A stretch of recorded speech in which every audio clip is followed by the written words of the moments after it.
Saudi আরব গঠনের বিস্ময়কর ইতিহাস। আসসালামু আলাইকুম ওয়া রাহমাতুল্লাহ। প্রিয় দর্শক, বিশ্বের সর্বশ্রেষ্ঠ ও দুর্দান্ত প্রতাপের অধিকারী অটোমান সাম্রাজ্য এবং প্রথম বিশ্বযুদ্ধের জটিল সমীকরণ পেরিয়ে গঠিত হয়েছে আজকের সৌদি আরব। দুই পবিত্র মসজিদের এই দেশ পৃথিবীর ১৯তম শীর্ষ অর্থনীতির দেশ এবং বিশ্বের প্রধান অর্থনৈতিক শক্তিধর দেশগুলোর সংগঠন G20-র একমাত্র আরব সদস্য। অন্যদিকে দেশটির হাতে এশিয়ার পঞ্চম বৃহত্তম ও সবচেয়ে বড় আরব দেশের তকমাও রয়েছে। তবে আশ্চর্যের বিষয় হল, ধর্মীয় ও আধ্যাত্মিক এবং রাজনৈতিক ও অর্থনৈতিকভাবে সমৃদ্ধ বিশাল এই দেশটি গঠন করেছেন মাত্র ২০ বছর বয়সী এক তরুণ।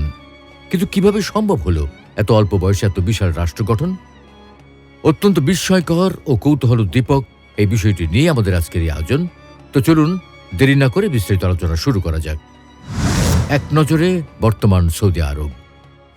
প্রিয় দর্শক, আধুনিক সৌদি আরব মোট ৩টি পর্বে গঠিত হয়েছে, যার শুরুটা হয়েছে ১৭২৭ সালে এবং সমাপ্ত হয়েছে ১৯৩২ সালে।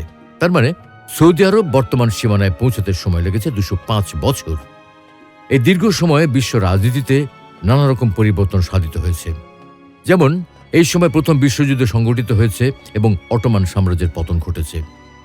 বৈশ্বিক রাজনীতির পট পরিবর্তনের পাশাপাশি আরব অঞ্চলেও নানা রকম রাজনৈতিক সমীকরণ ঘটেছে। ফলে বিষয়গুলো ভালোভাবে বোঝার জন্য প্রথমে বর্তমান সৌদি আরবের কিছু মৌলিক তথ্য জেনে নেওয়া দরকার। সৌদি আরব আরব উপদ্বীপের অধিকাংশ জায়গা জুড়ে বিস্তৃত। পশ্চিম এশিয়ায় অবস্থিত দেশটি এশিয়া মহাদেশের পঞ্চম বৃহত্তম দেশ। এর পশ্চিমে রয়েছে লোহিত সাগর, উত্তরে জর্ডান ও ইরাক, উত্তর পূর্বে কুয়েত, পূর্বে পারস্য উপসাগর, কাতার, বাহরাইন ও সংযুক্ত আরব আমিরাত, দক্ষিণ পূর্বে ওমান এবং দক্ষিণে ইয়েমেন অবস্থিত। দেশটির অধিকাংশ জায়গা শুষ্ক মরুভূমি এবং সবচেয়ে বড় মরুভূমি হল রাব আল খালি। তবে এখানে সমভূমি, স্টেপ বা ঘাস লতাপাতা বিশিষ্ট জায়গা যেমন আছে, তেমনি রয়েছে প্রচুর পাহাড় পর্বত। তুলনামূলক অনুর্বর ভূমির এই দেশটি নানা চড়াই উতরাই পাড়ি দিয়ে বর্তমান অবস্থায় উন্নীত হয়েছে। সৌদি আরবের সরকারি নাম আল মামলাকাতুল আরাবিয়াতুস সৌদিয়া বা কিংডম অফ সৌদি আরাবিয়া। মোট আয়তন ২১,৪৯,৬৯০ বর্গ কিলোমিটার। আর এর রাজধানী হল রিয়াদ। ২০২২ সালের আদমশুমারি অনুযায়ী জনসংখ্যা হল ৩,২১,৭৫,২২৪ জন, যার মধ্যে প্রায় ৮০% হল সুন্নি, ১৩% শিয়া, ৪.৪% খ্রিস্টান, ১.১% হিন্দু, ০.৩% বৌদ্ধ এবং ০.৭% হল অন্যান্য ধর্মাবলম্বী। ২০২৪-এর প্রাক্কলিত বার্ষিক জিডিপির পরিমাণ ২.৩৫৪ ট্রিলিয়ন মার্কিন ডলার এবং মাথাপিছু আয় ৩৩,০৪০ মার্কিন ডলার। ১৭২৭ সালে সৌদি পরিবারের মাধ্যমে শুরু হয় সৌদি আরব গঠন এবং ১৯৩২ সালের ২৩ সেপ্টেম্বর ৫টি আমিরাত বা রাজ্যকে একত্রিত করার মাধ্যমে গঠিত হয় আধুনিক সৌদি আরব। আমিরাত ৫টি হল মধ্যাঞ্চলীয় আমিরাত নজদ, উত্তরাঞ্চলীয় আমিরাত আরার, দক্ষিণাঞ্চলীয় আমিরাত আসির, পূর্বাঞ্চলীয় আমিরাত আহসা এবং পশ্চিমাঞ্চলীয় আমিরাত হেজাজ। ১৯৪৫ সালের ২৪ অক্টোবর দেশটি জাতিসংঘের সদস্যপদ লাভ করে। শাসন ক্ষমতা রাজতান্ত্রিক পদ্ধতিতে পরিচালিত হয় এবং আইনের ক্ষেত্রে ইসলামী শরিয়া অনুসরণ করা হয়। বর্তমান বাদশাহ সালমান বিন আব্দুল আজিজ এবং ক্রাউন প্রিন্স বা পরবর্তী বাদশাহ হলেন মোহাম্মদ বিন সালমান। প্রাচীনকালের অবস্থা। কিছু প্রত্নতাত্ত্বিক খননের ফলে প্রমাণ পাওয়া যায় প্রায় ৭৫,০০০ বছর আগে থেকে আরব উপদ্বীপে মানুষের বাসস্থান ছিল। উপদ্বীপের পূর্ব দিকে দিলমুন সভ্যতা, হেজাজের উত্তরের ঢামুড, কেন্দ্রীয় অঞ্চলের কিন্দাহ রাজ্য এবং আল মগার সভ্যতা অবস্থিত ছিল। উত্তর পশ্চিম সৌদি আরবের হেজাজ অঞ্চলে স্থানীয় কোরাইয়া বা মিদিয়ানি মৃৎপাত্র পাওয়া যায়। এ থেকে বোঝা যায় প্রাচীনকালে মানুষ এই উপদ্বীপ থেকে প্রতিবেশী জর্ডান এবং দক্ষিণ ইসরায়েল অঞ্চলে যেমন স্থানান্তরিত হয়েছে, তেমনি পার্শ্ববর্তী অঞ্চল থেকেও এখানে এসে মানুষ বসতি স্থাপন করেছে। কালের পরিক্রমায় ৫৭০ খ্রিস্টাব্দে এখানে আমাদের প্রিয় নবী মুহাম্মদ সাল্লাল্লাহু আলাইহি ওয়াসাল্লাম জন্মগ্রহণ করেন এবং তার নেতৃত্বে এই উপদ্বীপে একক রাষ্ট্র ব্যবস্থা প্রতিষ্ঠিত হয়। তার মৃত্যুর পর প্রথম ৪ খলিফার সময়কালে তা আরও সুসংহত হয় এবং ক্রমে এর সীমানা বাড়তে থাকে। রশিদুন খলিফাদের পর ৬৬১ খ্রিস্টাব্দ থেকে অঞ্চলটি উমাইয়া রাজবংশ দ্বারা শাসিত হয় এবং প্রায় 1 শতাব্দী পর 750 সাল থেকে 1257 সাল পর্যন্ত আব্বাসীয়দের নিয়ন্ত্রণে ছিল। আব্বাসীয়দের পতনের পর আইয়ুবী, ফাতেমি বা মামলুকি বিভিন্ন গোত্র অঞ্চলটি শাসন করে। তবে রাসূল সাল্লাল্লাহু আলাইহি ওয়াসাল্লামের বংশীয় হাশিমি পরিবার স্বতন্ত্রভাবে মক্কা, মদিনা এবং হেজাজ শাসন করতেন, যাদেরকে শরীফু মক্কাহ বা মক্কার শরীফ বলা হতো। একাধিক ও বিচ্ছিন্ন গোষ্ঠী শাসনের পর 1299 সাল থেকে শুরু হয় অটোমান সাম্রাজ্যের যুগ, যা বিস্তৃত ছিল 1922 সাল পর্যন্ত। অটোমান যুগে 1517 সালে প্রথম সেলিমের আমলে মক্কা, মদিনা, লোহিত সাগর এবং পারস্য উপসাগরীয় অঞ্চল তাদের সাম্রাজ্যের অন্তর্ভুক্ত হয়। তবে তখনও মক্কার শরীফরা মক্কা, মদিনা এবং হেজাজ নিয়ন্ত্রণ করত। অটোমান যুগে 18 শতক থেকে আরব উপদ্বীপে শুরু হয় সৌদি আরবের উত্থান। প্রথম সৌদি রাজ্য।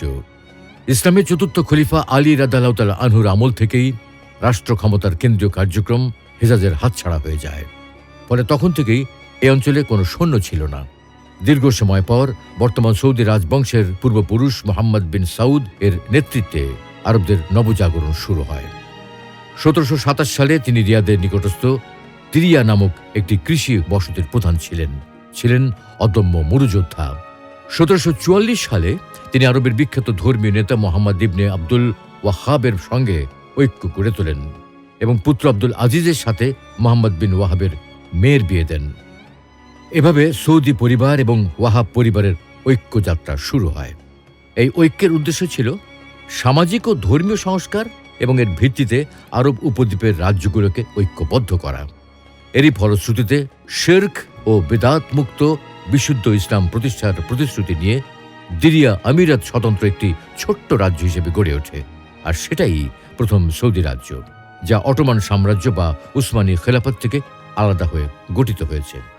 1765 সালে মোহাম্মদ বিন সাউদের মৃত্যু হলে তার ছেলে আব্দুল আজিজ তিরিয়ায় ক্ষমতাসীন হন। 1802 সালে আব্দুল আজিজ প্রায় 10,000 সেনা নিয়ে শিয়াদের নিকট পবিত্র শহর কারবালায় হামলা করেন।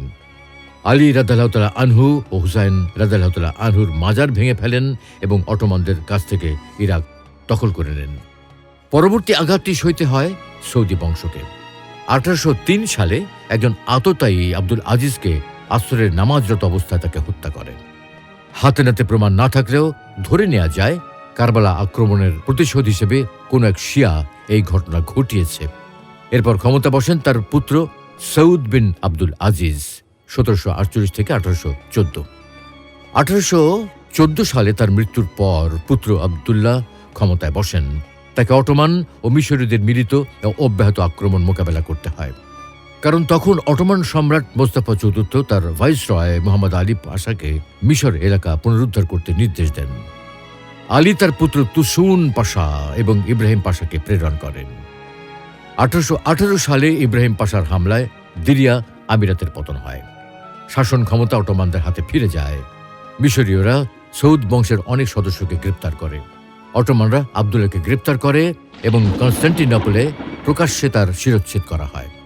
এইভাবে সমাপ্ত হয় প্রথম সৌদি রাষ্ট্রের অভিযান। অবশ্য এই সময়ের মধ্যে সৌদি রাষ্ট্রের কাঠামো শক্তিশালী করতে গুরুত্বপূর্ণ ভূমিকা রাখেন মোহাম্মদ বিন আব্দুল ওয়াহাব ও তার বংশধররা। সৌদি পরিবার নিজেদের নতুন ও বিশেষ একটি পরিচয় অন্যদের চেয়ে আলাদা করে তোলে। তারা নিজেদের বলতেন মুওয়াহিদুন বা আহলুত তাওহীদ।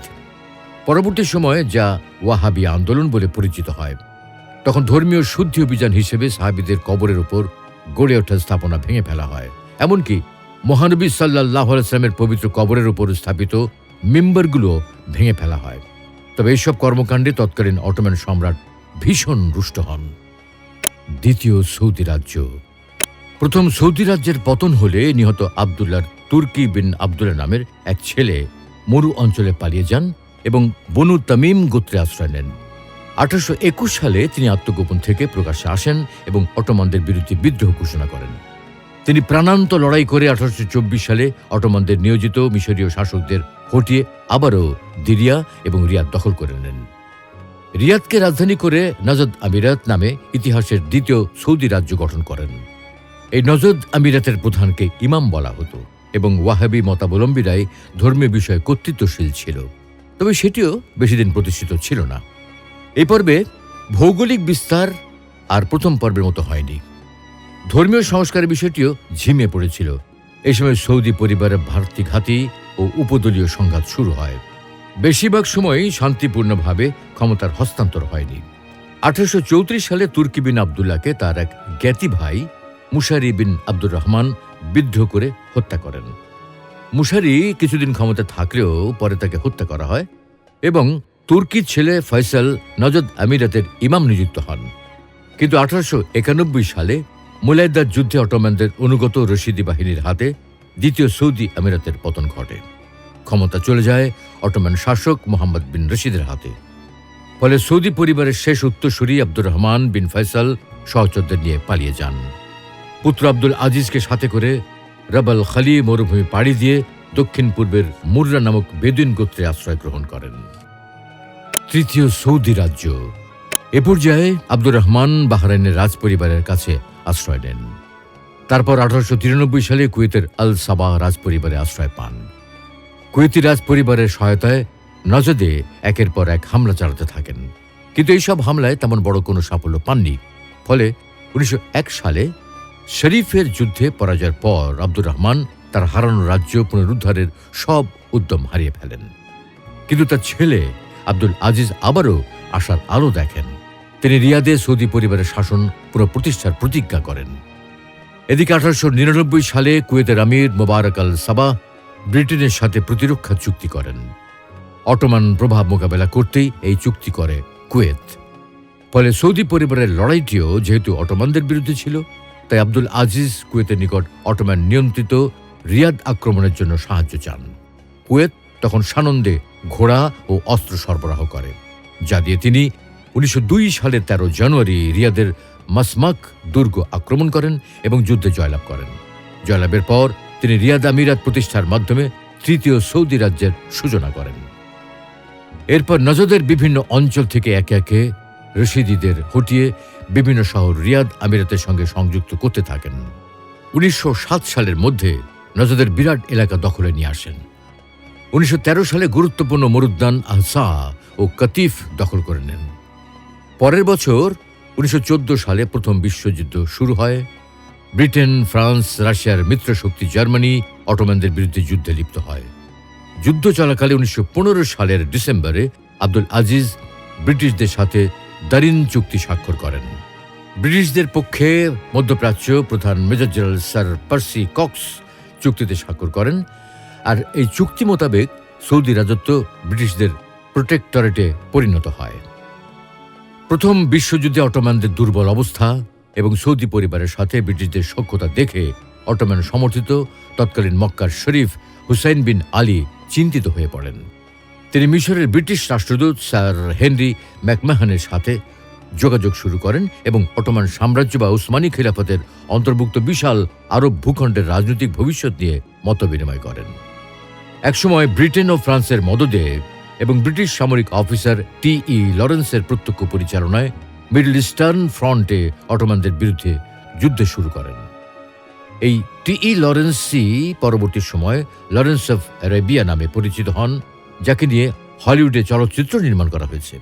তো যাই হোক, অবশেষে অটোমানরা প্রথম বিশ্বযুদ্ধে পরাজিত হয়।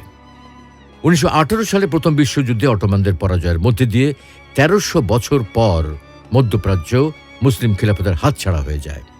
পুরস্কার হিসেবে ব্রিটিশরা হুসাইন বিন আলীর দ্বিতীয় ছেলে আবদুল্লাহকে জর্ডানের রাজত্ব এবং তৃতীয় ছেলে ফয়সালকে ইরাকের রাজত্ব প্রদান করে, আর হুসাইনকে হেজাজ অঞ্চল তথা মক্কা মদিনার শাসক পদে বহাল রাখে। ফলে এবার সৌদি পরিবার কিছুটা বেকায়দায় পড়ে যায়, কেননা ব্রিটিশদের সহায়তায় তাদের প্রতিপক্ষ হুসাইন পরিবার 3 দেশে রাজত্ব পেয়ে যায়। অবশ্য তখনও রিয়াদ আমিরাত সৌদি পরিবারের হাতেই থেকে যায়। এদিকে যুদ্ধের পর ব্রিটিশরা আব্দুল আজিজকে উদ্বৃত্ত গোলা বারুদ দিয়ে দেয়, আর ওই অস্ত্র ও গোলা বারুদ নিয়ে সৌদিরা দক্ষিণ পশ্চিম আরব অঞ্চলে ক্রম ধ্বংসমান অটোমানদের অনুগত রশিদিদের উপর আক্রমণ শুরু করে। 1922 সালে রশিদিরা পরাজিত হয়। ফলে সৌদি পরিবার নিয়ন্ত্রিত ভূখণ্ডের পরিমাণ দ্বিগুণ হয়ে ওঠে এবং ইরাকে নিযুক্ত ব্রিটিশ রাষ্ট্রদূত পার্সি কক্সের মধ্যস্থতায় স্বাক্ষরিত উইকার প্রোটোকলের আওতায় এই বিশাল অঞ্চলে সৌদি রাজত্ব স্বীকৃতি লাভ করে। এই সময় পর্যন্ত আব্দুল আজিজ হেজাজের শাসক হুসাইনের সাথে কোনো সংঘাতে জড়াননি। তবে 1924 সালের 3 মার্চ মোস্তফা কামাল পাশা তুরস্কে অফিসিয়ালি অটোমান খিলাফত বিলুপ্ত ঘোষণা করে। হুসাইন বিন আলী তখন খিলাফতের পতনে ব্যথিত হন এবং ব্রিটিশদের ক্ষুব্ধ হওয়ার আশঙ্কা সত্ত্বেও 5 মার্চ নিজেকে মুসলিমদের খলিফা ঘোষণা করেন। ব্রিটিশরা স্বাভাবিকভাবেই এই ঘোষণা মেনে নেয়নি এবং হেজাজের শাসক হিসেবে হুসাইনের উপর থেকে সমর্থন প্রত্যাহার করে নেয়। এই সুযোগে আব্দুল আজিজ হেজাজ আক্রমণ করেন এবং 1925 সালের শেষ নাগাদ পুরো হেজাজ দখলে নিয়ে নেন। পরের বছরে 1926 সালের 8 জানুয়ারি মক্কা, মদিনা ও জেদ্দার গোত্রীয় নেতাদের সমর্থনে নিজেকে হেজাজের সুলতান ঘোষণা করেন। 1927 সালের 27 জানুয়ারি আগের নজদ ও বর্তমান হেজাজ মিলিয়ে kingdom of Najd and Hejaz ঘোষণা করেন।